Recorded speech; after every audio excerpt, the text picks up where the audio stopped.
Yan, manalangin po tayo, makipag-isa po kayo dahil prayer is a powerful and effective. Okay, pag-pray po natin mga nangyayari sa mundo ngayon.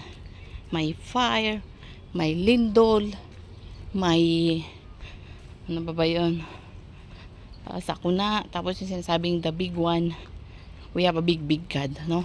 If sabi niya there is a big one na parang tinatakot ang puso natin, there is a big God who can handle, who can control for everything. Just believe, maniwala po tayo at talagang gagalaw ang ating Panginoon sa lahat ng bagay. Okay, so yan, makipag-isa po tayo sa panalangin. Dakilang Diyos, salamat po sa oras na ito. Dinadalangin po namin ang mga nangyayari sa ibabaw ng mundo. Tunay nga po na maraming mangyayari dahil yan po ay nakatala sa iyong aklat. At yan po ay ang mga prediction, mga prophecy mo, Panginoon.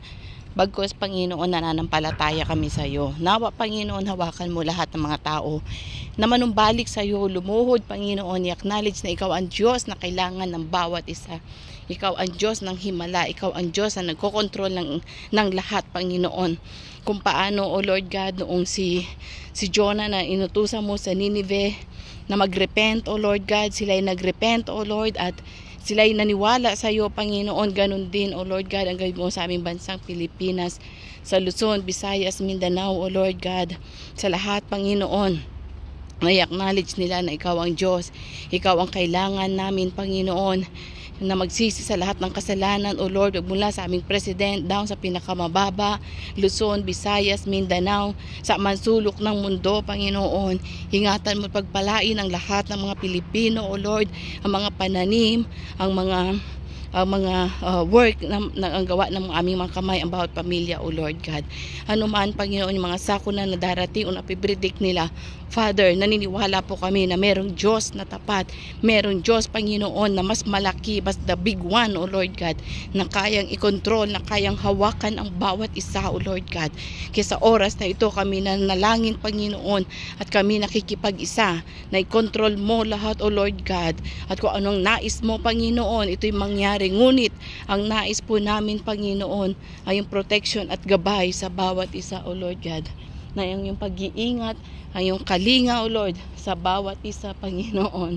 Ikaw ang manaig, O Lord. Maraming pong salamat at patuloy mong iayos, patuloy mong ingatan, Panginoon, ang puso ng bawat isa, O Lord God. Maraming pong salamat at patuloy na ikaw ang Diyos. Patuloy, Panginoon, na acknowledge namin ang kabutihan mo, ang pag-ibig mo, ang pagpapatawad mo, ang habag mo sa aming mga Pilipino, O Lord God. Dahil the Philippines is for Christ. The Philippines, a Christian nation. The Philippines, O Lord God, is a powerful, and the Philippines, O Lord God, you love it. At meron kang purpose, may tawag ka sa aming bansang Pilipinas. Salamat pong muli. Ito po aming nihiling sa matabis na pangalan ni Jesus. Amen and amen and amen. Kung nakipagsa ka po sa pananampalatayang yan, sa panalangin na yan, ito po ay mangyayari. Keep up your faith unto God. Trust Him. At go on lang po tayo sa Kanya. So God bless you all and bye for now.